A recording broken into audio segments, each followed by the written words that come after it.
Muchísimas gracias, Luis, por la invitación. Tuve la suerte de conocer a Luis en el Colegio Mayor. Compartíamos habitación hace 5 o 6 años, fue eso. Y tengo la inmensa suerte de estar al lado suyo y todo su equipo y tener contacto para aprender. Yo aprendo mucho de vosotros, de los radiólogos.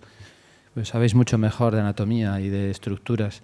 Yo tengo que ir a veces a que me explique él cosas que yo no entiendo. El codo, en principio, esto es como colocamos al paciente en quirófano. Hay varias maneras. Esta es una foto de hace como 15 años. Cuando empezábamos a hacer las artroscopias de codo poníamos un peso como en los hombros. Luego pasamos al decúbito prono, que es poner al paciente boca abajo. Y era un poco incómodo para los anestesistas, porque estaba con la cabeza, si veis, la cabeza ahí clavada. Y actualmente yo creo que la mayor parte de los cirujanos trabajamos así. Ponemos al paciente de lado, colgado, está con un bloqueo y medio adormilado, pero es más cómodo para todos. Antes de empezar chequeamos a ver si no toca con nada en la mesa, porque los instrumentales que utilizamos son un poquito largos. Tenemos que marcar antes de empezar dónde está el nervio cubital, porque es una de las estructuras posiblemente lesionables. Es una cirugía segura siempre y cuando se sepa dónde están los vasos y los nervios y se les respete. En principio utilizamos, hace años empezaban con portales muy cerquita de la cabeza del radio y se vio que era mucho más seguro entrar con portales que eran portales proximales. ¿Veis la dirección del lapicero? Es la dirección en la que entramos con el artroscopio dentro de la articulación. Esos serían los dos portales más o menos los básicos, que sería el portal anterolateral y anteromedial. Y luego tenemos dos portales posteriores para trabajar en la cámara posterior del codo con cuerpos libres, rigideces. Y luego está este portal, que es un portal directo, que es con el que introducimos el suero dentro de la articulación para hincharlo, porque se separe hacia adelante todo el nervio mediano y la cápsula. Y así, de alguna manera, tenemos un margen extra de seguridad. Veis que estamos ahí metiendo suero dentro de la articulación y cuando abrimos, vemos que eso se ha ido hacia adelante, como veis. Hacemos una cámara porque están muy cerquita las estructuras nerviosas. Lo introducimos a través de ese portal. También tenemos que chequear el nervio cubital antes de empezar la cirugía porque cambia de sitio. Si os fijáis, en este caso no está en su surco, sino que se subluxa y está un poquitín, sin haber tenido ningún traumatismo ni nada. O sea, hay un porcentaje de un 18% de gente en las estadísticas, aunque yo no veo tantos. Ese porcentaje en mi caso es mucho más bajo. Pero incluso a veces tenemos que ir a sacarlo porque está rígido el codo, está pegado y tenemos que saber dónde está porque vamos a movernos alrededor de él. Incluso vamos a limpiar la parte posterior del ligamento colateral cubital que nos enseñaba Luis y José para rigideces del codo, que hay que cortarlo. Entonces abrimos la gotiera, localizamos el nervio cubital, metemos las cánulas y ahí trabajamos, veis, en toda la cara posterior limpiándolo. A veces utilizamos dos portales posteriores, es como hacer la tricotosa y está todo pegado ahí, la cámara, pero necesitamos, para casos que hay osteocondritis, porque tenemos que entrar en la parte de atrás y se ve muy bien, lo único es un poquito más incómodo. Ahí utilizamos unos instrumentales especiales, normalmente utilizamos la artroscopia de la rodilla o del hombro y en algún caso ópticas de 70, habitualmente 30, 70 en algún caso de epicondilitis, que luego lo enseñaré. Pero para hacer osteocondritis que están justo atrás viene muy bien trabajar con esos dos portales posteriores. Hay portales específicos, como veis estamos trabajando ahí en una zona, en un caso en el que vamos a extirpar una exóstosis olecraniana que por motivos estéticos y por motivos de apoyo es mejor hacerlo por vía artroscópica que por vía, veis que hay esas exóstosis que molestan y justo vamos directamente con portales directos a esa zona. Entonces así empezamos una artroscopia y así empezamos nosotros. Metemos el suero, ahí hemos metido el suero dentro de la articulación, la hemos inflado y directamente metemos la óptica y eso es lo que vemos, el otro lado. El otro lado es la cabeza del radio, el cóndilo, ahí con una aguja localizamos dónde queremos entrar, ahí dilatamos con un mosquito y ahí empezamos a trabajar. Veis que estamos con la óptica en la parte antero-medial y los portales laterales para hacer patología de cabeza de radio, epicondilitis, y ahí la zona donde introducimos el suero. El portal posterior directo, a veces dejamos una cánula directamente en la cámara anterior para no perder la vía y meter los sueros e inflamos toda la cámara posterior y desde ahí podemos trabajar para extirpar cabezas de radio. ¿Dónde sale la aguja que introducimos desde atrás? Pues veis que sale entre la zona del cóndilo y la cabeza del radio, y esto sería la coronoides. En ese puntito, esto sería la cabeza del radio, el cóndilo, coronoides y la zona de la tróclea, pues ahí sale.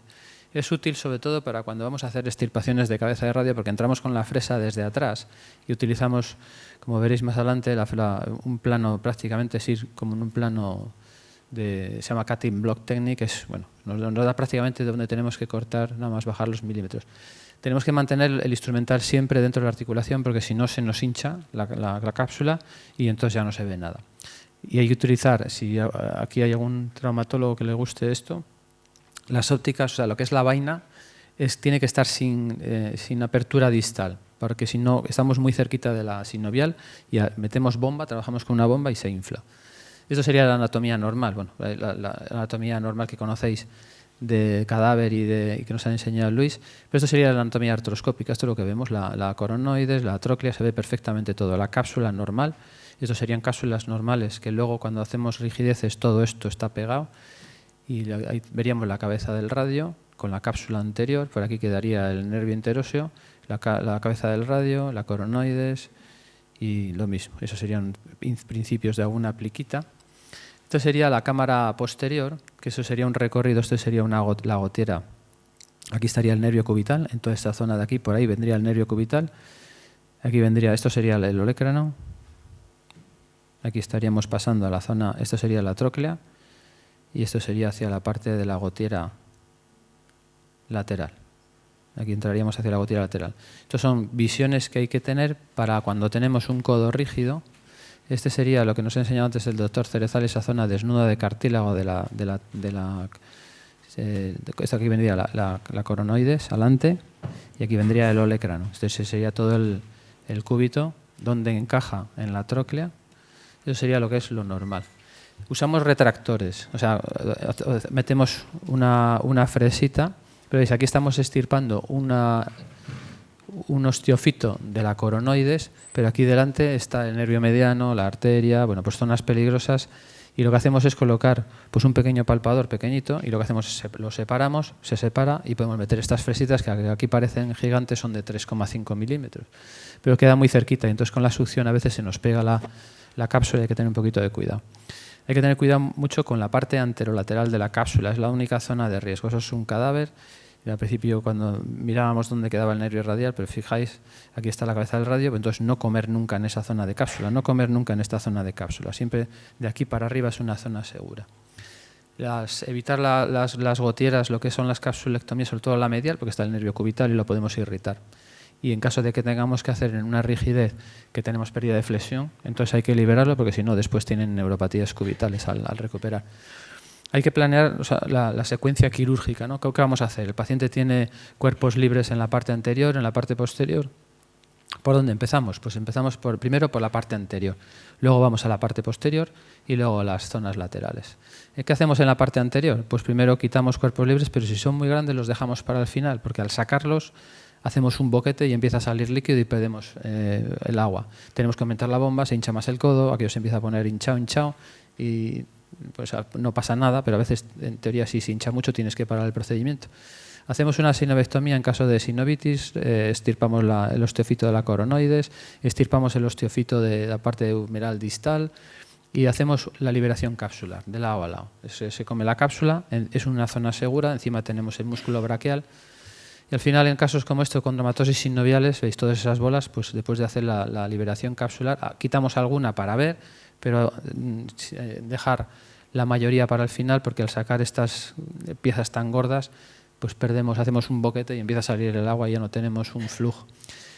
Luego vamos a posterior. En la parte posterior elevamos el tríceps, desbridamos la zona de la fosa de la olecraniana, resecamos el osteofito del olecranon y este es un procedimiento que hacemos en codos artrósicos, que sigue funcionando. Se llama el procedimiento de Dieter Kashiwaki, que es un nombre de estos, o Kashirawi, nunca me acuerdo, es OK.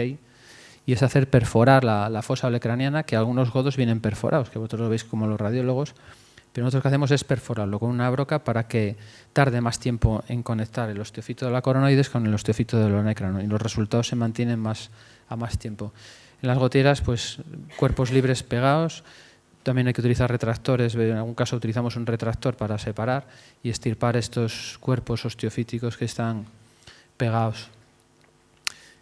Con respecto a la cápsula, si hacéis rigideces de codo, hay que tener un poquito de cuidado porque eso es lo más iatrogénico.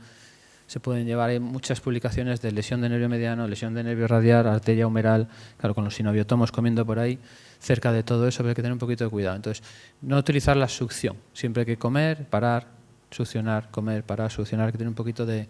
Me gustó la diapositiva de José, esa de paciencia y todo esto, porque los artroscopistas muchas veces tenemos que tener mucha paciencia, porque es cirugía lenta. Los instrumentos hacia el hueso siempre y no hacia la zona de la cápsula. Y bueno, veis una rigidez al final, pero en principio hay que tener cuidado con la parte anterolateral, el nervio radial, y la parte posteromedial, el nervio cubital. Y hay que recordar que al meter suero aumenta la distancia entre los nervios y el portal, pero no entre la cápsula y el nervio. O sea, siguen en la misma distancia. Entonces, si comemos cápsula, el nervio puede estar justo debajo, sobre todo en algunas zonas. En fracturas, hacemos alguna fracturita, que es en principio control artroscópico, reducción, y en principio esperamos 5 o 7 días para evitar extravasación. Algunas indicaciones más habituales, ¿no? Aparte de las rigideces de codo, que son una de las indicaciones, también extirpamos cabezas de radio por artroscopia, que es un procedimiento que es poco invasivo, ¿no? ¿Cuándo lo hacemos? Pues en pacientes que tienen dolor a la pronosupinación por una artrosis de cabeza de radio con un ligamento colateral medial estable o con una cabeza radial que parece un champiñón. Pero esto en las artrosis es el 30% de los casos. O sea que en artrosis de codo no hace falta extirpar la cabeza del radio porque no les duele. Es una cosa curiosa. En maluniones y no uniones, luego enseñaré un caso de una pseudoartrosis, pues se extirpa la cabeza del radio y lo mismo, en artritis reumatoides, pues siempre que el ligamento colateral medial esté intacto, pues lo podemos extirpar. Esto sería la extirpación. ¿Cuánto extirpamos? Entre 5 y 8 milímetros o la cabeza más 2 o 3 milímetros, ¿no? Aquí depende un poquitín, esta sería un poquitín más exagerado y esto sería lo que estamos haciendo habitualmente. ¿Cómo utilizamos esto? Pues desde el portal posterior. Ponemos la cámara en anterior y veis, la vamos dando pronosupinación y se va moviendo la cabeza del radio para un lado para otro y con la fresa lo vamos comiendo, ¿no? Voy a poner la otra también simultánea. ¿Veis? Ese es el portal posterior directo y desde ese portal posterior directo cuesta un poco, al principio se mete la fresa y veis que prácticamente se come todo. Luego cambiamos la óptica a posterior y lo que hacemos es acabar de comer esto. Estaríamos mirando en este vídeo desde atrás y aquí estamos comiendo el último osteofito y aquí estaría el nervio radial, ¿vale? Justo delante. Entonces a veces tenemos que utilizar esas curetas pues para evitar un poquitín la lesión del nervio justo los últimos trocitos de hueso.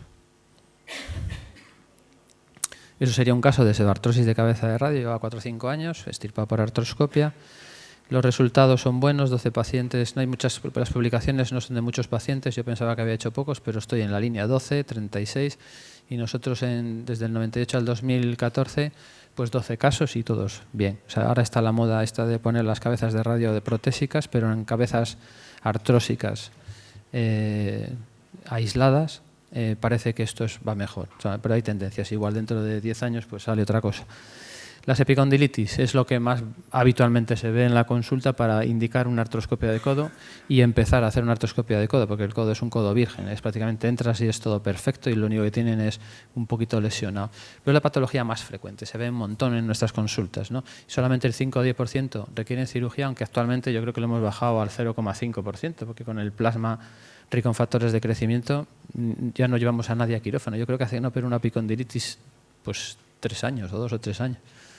Y me acuerdo una temporada que hacía unas 15 o 20 al año.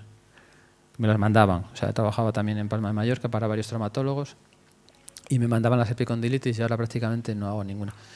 El diagnóstico, pues eso, como han comentado antes José, pues dolor con la extensión es un diagnóstico fácil. Habitualmente le tocas al paciente, le duele ahí y ya está, ¿no? Prácticamente te dice, me duele aquí, pues tienes una epicondilitis aunque le toques, luego le haces una eco, resonancias, tal, y al final es una epicondilitis, pero es un diagnóstico clínico y lo único hacemos radiografías y alguna prueba para descartar que no tenga artrosis de cabeza de radio o que no tenga otra cosa, pues un tumor o una cosa que despista, ¿no? Tratamientos, hay un montón de cosillas, ¿no? Sobre todo, primero, tratamiento rehabilitador, de entrada lo mandamos a los fisioterapeutas, hacen tratamiento, un porcentaje de esos no van bien, nos lo devuelven, hacemos las inyecciones de plasma y si va mal, pues entonces si llevan 6 meses de tratamiento conservador, pues entonces pues indicamos la cirugía. En la cirugía lo que hacemos es resecar este tendón, ¿no? El tendón extensor carpi radialis brevis, y vemos si hay patología interarticular, y lo hacemos en principio de la manera con menor morbilidad, que se hacía hasta hace 15 años o por ahí más o menos. Ahora se sigue haciendo esto en casi todos los sitios, ¿eh? Por la artroscopia lo estirpa poca gente.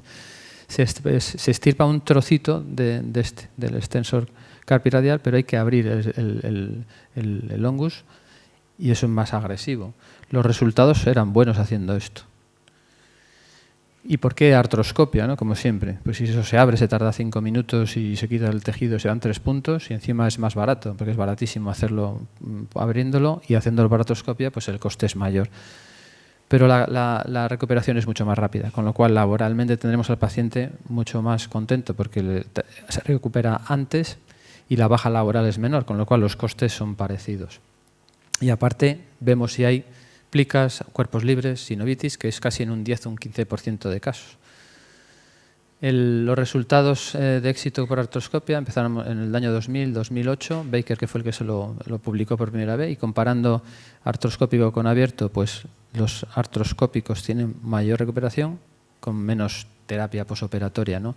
Pero si fijáis los resultados aquí, a mí lo que me ha llamado la atención, porque algunas epicondilitis cuando yo las hacía abiertas no iban tan bien, tardaban mucho tiempo en curarse. Y las artroscópicas yo la veía y digo, debo ser un inútil porque lo estoy haciendo mal, porque las mías van lentas. Entonces realmente las epicondilitis yo creo que algunas hay que dejarlas, como algunos pacientes. Ya sabéis que el arte de la cirugía o del médico es entretener al paciente hasta que se cura por la cosa normal. Entonces nosotros hurgamos un poco ahí, o los fisios hurgan un poco, y en realidad muchas epicondilitis curan solas. Pues probablemente aquí alguno de vosotros habéis tenido epicondilitis, un día a coger una bolsa en el supermercado y estáis 2 meses tranquilos, no vais a ningún lado porque todos tenemos mucho lío, y se cura solo. Entonces, pero muchos no dejan que se cure, pues son fanáticos del tenis, fanáticos del pádel, entonces no pueden parar 2 meses. Y entonces llegan a la consulta y quiero jugar en 2 semanas. ¿Pero ganas dinero con eso? No. Pues entonces, ¿por qué no puedes parar a 2? No, es que no puedo parar. Pues vale. Vamos a hacer algo, vamos a ponerte un poco de plasma, fisio, tal. Pero veis que aún a algunos hay que advertirles que incluso operándoles tardan, o sea, hay un porcentaje siempre entre un 20%, 10, 20% que van lentos o que no mejoran lo suficiente, ¿veis? 78% artroscópico, 67% abierto. O sea, casi en abiertos la verdad que van como más lentitos. Pero ahora os contaré nuevas tendencias quirúrgicas, ¿no? El retorno al trabajo mucho más rápido. En el abierto 6,6 semanas, en el artroscópico esto a mí me parece que este Karkhakis pues tenía unos trabajadores estupendos, porque en 9,6 días aquí en España no se reincorpora al trabajo nadie, salvo que sea autónomo. Vamos.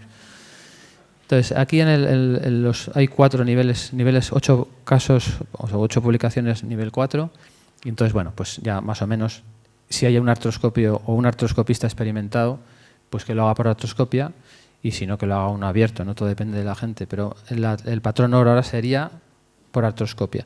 Pero advertir al paciente lo mismo, que puede llevar hasta 6 meses llegar a las puntuaciones de 10.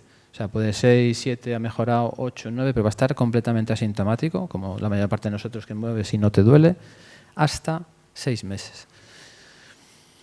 La artroscopia no es fácil, o sea, entrar ahí y limpiar pues parece una tontada, pero no es una tontada, porque no se ve bien el segundo radial, está extracapsular y tenemos que abrir la cápsula. Ahora os enseño cómo lo hacemos. Entonces necesitamos, cualquiera que empiece a hacer esto, o con alguien que le enseñe, un residente, un adjunto que quiera empezar a hacer esto, necesita unos 15 casos para que sus resultados empiecen a ser buenos. Y comiencen en 6 de 10 artroscopias, todavía había dejado tejido residual, ¿no?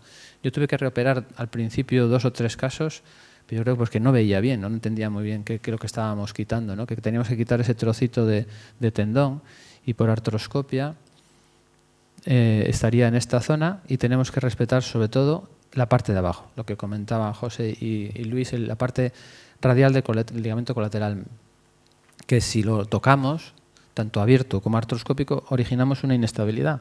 Yo he operado inestabilidades postero-rotatorias después de epicondilitis. O sea, no hay que ser agresivo, y si se hace por cirugía abierta, lo mismo. O sea, recordar dónde está la inserción.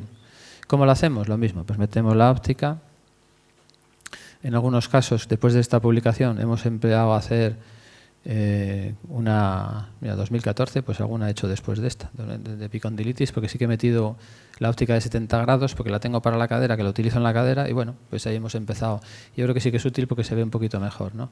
Esto sería en la anatomía. Me gustó también mucho esta foto de arthroscopy de un grupo de Argentina, Rigoni, que se ve lo que es el tendón enfermo y dónde está el ligamento, ¿no? Entonces, mucha gente lo que hace es, como todo se confunde, porque al final todo parece igual, lo que hace es llevarse todo esto. Y de ahí te llevas el ligamento colateral. Hay que mirar por patología asociada. Muchos tienen algún cuerpo libre, como este. ¿Ves? Aparece un cuerpo libre, sinovitis, pero en el fondo la mayor parte son así, o sea, no se ve nada. Está la cápsula. Artrosis. A veces te lleva la sorpresa de que el paciente tiene artrosis y no tenía una epicondilitis. Las plicas, también plicas posteromediales o posterolaterales, que se asocian en muchos casos a la epicondilitis. El trabajo tan bonito de Luis, con los dibujos, que a mí al leerlo ya entendí un poquito más toda esta patología. Y esto es como lo vemos artroscópicamente. ¿Ves? Como un puentecito. Esto sería el cóndilo, la cabeza del radio, y esto sería una plica normal, o esta, ¿no? Pero algunas de estas entran y salen más hacia la zona y hay que extirparlas. Se hizo una clasificación, o sea, cuando entramos lo que vemos, esto sería el cóndilo y esto es la cápsula. Y aquí va a estar el segundo radial escondido detrás de todo esto. Entonces, la mayor parte de las cápsulas son intactas, pero en algunas nos da pistas porque hay una línea capsular ahí. ¿Veis? Ahí. Y ahí ya se ve el tendón. O sea, con lo cual, si pillamos, yo cuando pillé una de estas ya entendí dónde tenía que atacar, porque realmente esto estaba tapado. Si veis, ahí está el tendón que se va a insertar aquí. Entonces hay que quitar más o menos este trocito de aquí. En algunos casos incluso veis que hay un agujero, es un tipo 3, y ahí ya se ve perfectamente cómo está toda la... Veis que ahí estamos prácticamente con el mosquito, ya estamos identificando la zona del tejido enfermo. Ya veis esa zona, la pinta que tiene. Es una zona enferma, blanquecina, entonces es lo que vamos a tener que extirpar. Se extirpa desde ese portal directo, es un portal directo que se entra lateral, ahí veis cómo estamos entrando. Aquí se come un poquitín de la zona y es justo por encima del cóndilo, ¿veis? Ahí. Y es la cirugía que recomiendo para empezar con artroscopia de codo, porque si en el fondo no veis nada o paciente va mal, lo rescatáis, le extirpáis la epicondilitis y le decís que se ha recidivado y ya está, pero de alguna manera empezáis a entrar en la articulación. Veis que ahí se ve perfectamente la zona del tejido enfermo y aquí parte del ligamento colateral que está ahí escondido. Entonces esto, lo que es de la cabeza del radio hacia abajo no extirpar, de aquí todavía podríamos extirpar algo. Y esto sería como lo hacemos con los nuevos aparatos que tenemos, que es como la NASA. Operar ahora esto con láseres y microfrecuencia y todo es espectacular. No es como hace varios años, pero los traumatólogos de hace años pues tenían escayolas, nosotros tenemos ahora de todo, ¿no? Con las resonancias espectaculares que tenéis vosotros y los instrumentales que tenemos, pues hemos avanzado muchísimo en patología musculoesquelética. Pero veis que con eso mide 2,3 milímetros, es una sonda que lo que va es quemando y extirpando tejido. Y al final vemos parte del ligamento que nos queda ahí que no tenemos que quitar. Adicionalmente, hay cirujanos como el Buddy Sawa o Freddy Sawa, que vendrá al curso nuestro de febrero de músculo esquelético y lo cose. Nos hace ahí unas suturas y lo aplica. Yo no lo he hecho nunca, se lo voy a hacer en Madrid hace 4 o 5 meses. Ahí, la verdad es que lo hace rapidísimo. Inestabilidades rotatorias combinadas con epicondilitis, que a veces algún paciente te despista. Entonces nos viene muy bien vuestra información de, pues puede tener el ligamento lesionado. Entonces yo ya pienso más en una inestabilidad posterolateral o una epicondilitis o mezcla, porque es muy difícil en la consulta reproducir el pivot. Es que hay una maniobra que se llama el pivot para se le subluxa la cabeza del radio, pero es muy, muy difícil. En quirófano la sacas muy bien, porque está dormido el paciente y ahí suena clac, clac. Entonces nos viene muy bien que nos informéis, el ligamento está un poco tocado, entonces ya sospechamos. Y las nuevas tendencias es como que ves en medicina vamos dando bandazos y ahora parece que la nueva tendencia, empiezan a aparecer las primeras publicaciones, pero parece que en determinados pacientes lo mejor sería abrir y poner un arpón. O sea, que damos un bandazo a irnos de la artroscopia, sobre todo para pacientes que quieren recuperar. Leyendo esto, cuando yo tenga un paciente deportista de competición o un tenista, igual lo que hay que hacer es esto, ¿no? Que es desbridar y colocar un arpón. La recuperación, en principio, suelen ser rápidas. Y hay una serie de factores pronósticos que con las resonancias ya nos dais información vosotros, ¿no? El grado 3, que decía José, o sea, más de 6 milímetros de defecto, esos pacientes tienen una posibilidad de tener o sea, que estén más no satisfechos con la cirugía. ¿Por qué? Pues porque probablemente no hemos reanclado, o sea, sigue sin tener toda la fuerza, ¿no? Hemos un tendón que se ha arrancado y no lo hemos reinsertado. Entonces yo probablemente, si veo a partir de ahora que no he vuelto a ver ninguno de estos, pues probablemente le diga que le recomendaría, que aunque soy un artroscopista bueno, de codo, pues yo le recomendaría hacerlo esto abierto y reinsertarlo. Porque si no, el pronóstico, esto es ahora justo del 2015, de un grupo de Japón, yo creo, de Corea, las calcificaciones no son un factor pronóstico, o sea, puede tener una calcificación grande, pequeña, mediana, y parece que no influye, o sea, se estirpa y ya está. Y ya la combinación de mujer y grado 3, pues parece, o sea, de una tenista y encima que tiene un grado 3, pues parece que ya el pronóstico es el peor. Y entonces en ese grupito advertirles que igual la cirugía no va bien, tal, que igual hay que reanclarlo con arpones. Esas son las nuevas tendencias y con esto acabé. Y bueno, si os gusta esto del músculo esquelético y la cirugía sobre todo, pues en febrero tenemos nuestro curso. Muchas gracias.